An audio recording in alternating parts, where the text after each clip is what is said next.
Si vous suivez mes analyses, vous savez déjà que l'Arc de Triomphe renferme des secrets ésotériques passés entièrement inaperçus depuis près de 200 ans, jusqu'à ces vidéos. Dans notre précédent épisode, nous avons établi que la Marseillaise doit être comprise comme un monument mitriaque contemporain, et nous avons montré comment son sculpteur, François Rude, a incarné dans ses personnages chacun des 7 degrés de l'initiation du culte de Mitra. Aujourd'hui, nous allons aborder les degrés initiatiques sous l'angle des planètes qui leur sont associées. Ce sera l'occasion de décrypter davantage la sculpture de Rude et d'y découvrir de nouvelles références au mystère de Mitra. Installez-vous confortablement, nous commençons.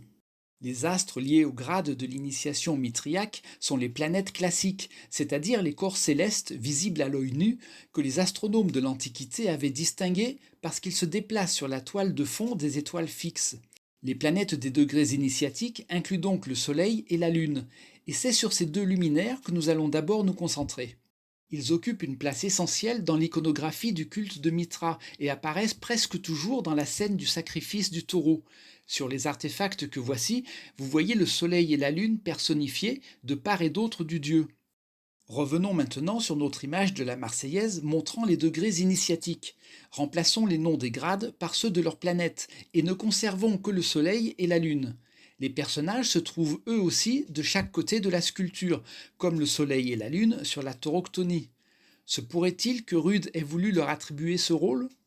Un détail intéressant est que sur les artefacts, le soleil est souvent représenté avec un rayon plus long que les autres, qui s'étire en direction de Mitra. Or, on ne peut que constater que le corps dans lequel souffle le soldat est plus long que les pointes de lance qui constituent sa couronne radiée et qu'il est dirigé directement vers la victoire. Dites-moi dans les commentaires si vous pensez que Rude a ainsi voulu représenter le Soleil et la Lune de la tauroctonie mitriaque. Observons maintenant les 5 planètes restantes. Il y a là quelque chose de tout à fait remarquable. Regardez l'ordre dans lequel elles sont disposées. C'est le même que sur ce bracelet. Mars, Mercure, Jupiter, Vénus, puis Saturne. Cet ordre est conforme à la semaine planétaire, cette tradition héritée des Babyloniens et des Romains qui organisent les jours de la semaine autour des 7 astres. La Lune correspond au lundi, Mars au mardi, Mercure au mercredi et ainsi de suite. Quant aux jours que nous appelons aujourd'hui samedi et dimanche, ils étaient chez les Romains ceux de Saturne et du Soleil. Sur la Marseillaise, nos 5 planètes sont donc placées dans l'ordre exact des jours de la semaine, du mardi au samedi. C'est frappant car la probabilité d'obtenir une telle suite, dans un sens ou dans l'autre, n'est que d'1 sur 60. François Rude aurait-il délibérément organisé ses personnages de cette manière ? Pour le confirmer, il faudrait pouvoir compléter la semaine. Or, il nous manque la Lune et le Soleil. Les personnages que nous avons identifiés plus tôt pour les représenter ne conviennent pas ici. En revanche, un croissant et un disque évoquent clairement notre satellite et notre étoile. Ce sont l'arc et le bouclier du guerrier. Regardez, nous pouvons maintenant relier tous ces éléments par une ellipse qui respecte l'ordre des jours de la semaine. La Lune nous donne le lundi, puis viennent le mardi, le mercredi, le jeudi, le vendredi, le samedi et le dimanche. La semaine est complète et ordonnée. Mais alors, pourquoi François Rude aurait-il intégré une telle référence dans sa sculpture ? La réponse se trouve dans l'iconographie mitriaque. Si la semaine planétaire n'apparaît pas sur toutes les tauroctonies, elle fait cependant bel et bien partie du symbolisme du culte.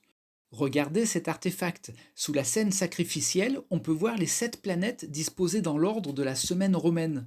Saturne et sa faucille, le Soleil et son fouet, la Lune et sa torche, Mars casqué, tenant sa lance, Mercure et son caducée, Jupiter brandissant la foudre, et finalement Vénus avec son miroir. De même, sur ce relief, une arche sculptée au-dessus du sacrifice présente les 7 jours planétaires dans leur séquence traditionnelle, à lire ici de droite à gauche. On voit ainsi que même si ce motif reste relativement rare, il appartient bien au répertoire symbolique des mystères de Mitra. En le reprenant dans la Marseillaise, Rude ancre plus profondément son œuvre dans ce code iconographique. La semaine planétaire constitue un 10e niveau de lecture que nous pouvons désormais ajouter à notre tableau. Et nous n'avons pas fini, car il reste encore bien des mystères à élucider. Tout cela, je le révèle dans mon livre La remarquable découverte de l'amie Ursule, une enquête captivante sous forme de roman où des protagonistes truculents se heurtent aux secrets authentiques de l'Arc de Triomphe. Commandez votre exemplaire dédicacé directement sur victorboget.com.